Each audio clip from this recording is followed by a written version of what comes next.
Mas dumami pa po ang bilang ng mga Pilipinong nagugutom pagkatapos po ng pandemya. Ayon po sa pinakahuling inilabas pong survey ng SWS nito pong Disyembre, umabot nga po sa halos 26% ang pamilyang nagsabing nakaranas sila ng gutom sa nakalipas na 3 buwan. Mas mataas yan kumpara sa halos 23% lamang noong pong Setyembre at pinakamataas mula nang matapos ang pandemya. Ayon pa rin po sa survey, Mindanao ang may pinakamaraming nakaranas po ng gutom, sinundan po ng Balance Luzon, Visayas at Metro Manila. Samantala mga kapatid, marami pa rin ang satisfied sa trabaho ng Pangulong Bongbong Marcos Jr. bagamat nakitaan ito ng pagbaba.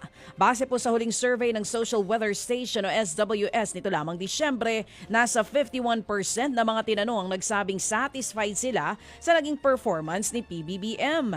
32% naman ang nagsabing hindi sila satisfied habang 16% ang undecided. Nakakuha ang Pangulo ng positive 19 o moderate na net satisfaction rating.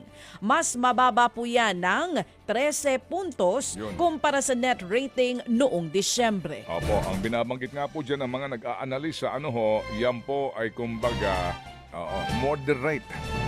Pagkatapos po ang next level niyan, pababa na po. Sana nga daw po ang panalangin ng mga nasa Communications Office sa Malacanang, tumaas-taas po ito na kanya pong trust and net ratings. Samantala po naman mga kapatid, trust and satisfaction ratings. Samantala po naman, umabot naman daw po sa 6 na milyong na imprentang balota ang kinakailangan pong sirain na lamang matapos nga po mag-issue ng TRO ang kataas-taasang hukuman para nga utusan ang COMELEC na isama na sa balota ang pangalan ng 5 mga diskwalipikang kandidato. At ayon po naman sa COMELEC, mga kapatid, obligado silang sumunod sa kautusan ng Supreme Court kaya kanilang sinuspindi muna ang pag-iimprenta ng election ballots.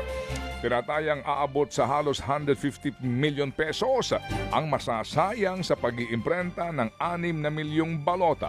Sa ngayon po, sinimulan na po ng komisyon ang pagbabago sa mga system na gagamitin sa ating pong eleksyon para sa bagong printing ng balota. Aminado po ang COMELEC na atrasado po at back to zero ulit sila dahil nga uulitin ang mga certification ng iba't ibang election system. Target po ng COMELEC na matuloy ang pag-iimprenta sa mga bagong balota sa susunod na linggo. Pero ang problema, posible daw may humabol pang mga petisyon sa kataas-taasang hukuman na ngayon po'y pinapanawagan ng marami na kung maaari po'y maging speedy ang kanila pong desisyon gaya po ngayon ng artikulo at editorial sa The Philippine Star. Ito naman ang tinig ni